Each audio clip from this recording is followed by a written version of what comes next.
નમસ્કાર. Federation of industrial and એસોસિએશનના પ્રમુખ ભાઈ શ્રી પ્રકાશભાઈ, વિશ્વ ગુજરાતી સમાજના પ્રમુખ શ્રી સી.કે. પટેલ, મુંબઈથી પધારેલા સીવી શાહ, ગુજરાતના ઔદ્યોગિક સંગઠનના હોદ્દેદારો અને પ્રતિનિધિઓ, આપ સૌને નવા વર્ષની ખૂબ ખૂબ શુભકામનાઓ પાઠવું છું.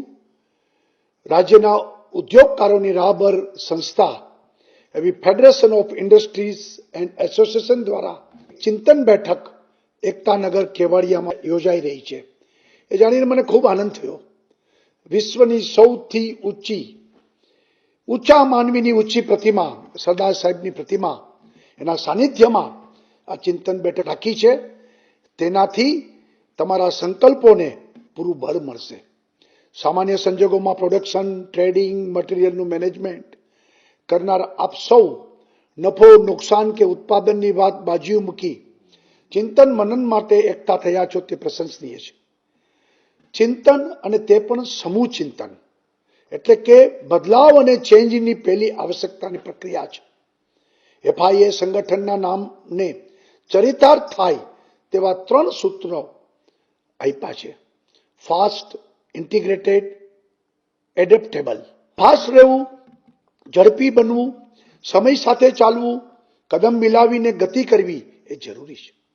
ઉદ્યોગોમાં, સંસ્થામાં અગત્યની પ્રક્રિયાઓ, ઓપરેશન્સ ફાસ્ટ હોય તે જરૂરી છે.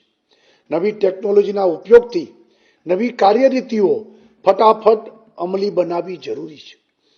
બીજું સૂત્ર ઇન્ટિગ્રેટેડ થવું, એટલે એક થવું. સૌના સાથ, સૌના સહકારથી સૌના વિકાસ એ અત્યંત જરૂરી છે. આપણા વિચાર એક હોય, ગતિ એક હોય, એક દિશામાં હોય, આપણો અવાજ પણ એક હોય, તે મહત્વનું છે. ત્રીજું સૂત્ર એડેપ્ટેબલ, અર્થાત અનુકૂળ થવું. બદલાતી પરિસ્થિતિ, પરિબળોની સાથે અનુકૂળ થવાની આવડત. ઉદ્યોગ ધંધામાં સમય પ્રમાણે રીતિ નીતિ બદલાય તે પણ જરૂરી છે. ગ્લોબલાઇઝેશનના યુગમાં 3 ગુણ ઝડપ, ઐક્ય, અનુકૂલન આપણે કેળવીએ તો બેઠક સાર્થક ગણાશે. કોરોનાના કાળમાં પણ લોકડાઉન બાદ ગુજરાતનું અર્થતંત્ર ફરીથી એ જ ગતિથી દોડવા લાગ્યું છે. કોરોનાએ આપણી આર્થિક ઔદ્યોગિક ગતિવિધિમાં ચોક્કસ રૂકાવટ કરી છે, પરંતુ આપણે ના ઝુકના હે ના રૂકના હે એ મંત્ર સાથે, પૂરી સલામતી સાથે પ્રવૃત્તિઓ ચાલુ રાખીને અર્થતંત્રની ગાડી પાટા પરથી ઉતરવા દીધી નથી. ભારતને $5 ટ્રિલિયન ઇકોનોમી બનાવવાના ગુજરાતના વેપાર ઉદ્યોગો ક્ષેત્રનો ફાળો મહત્વનો રહેવાનો છે. ગુજરાતના ઔદ્યોગિક વિકાસમાં એમએસએમઈ નો પણ મહત્વનો ફાળો છે. એફઆઈએના આપ સૌ સભ્યો મોટાભાગના એમએસએમઈ, મધ્યમ ઉદ્યોગો એકમો સાથે સંકળાયેલા છો. આ સરકારે એમએસએમઈ સેક્ટરને મહત્વ આપ્યું છે. એમએસએમઈ સેક્ટર એ અર્થતંત્રની કરોડરજ્જુ છે. પહેલા પ્રોડક્શન, પછી પરમિશન, એ એમએસએમઈમાં અમે નિર્ણય કર્યો છે. ગુજરાત હંમેશા પોલિસી ડ્રીવન સ્ટેટ છે.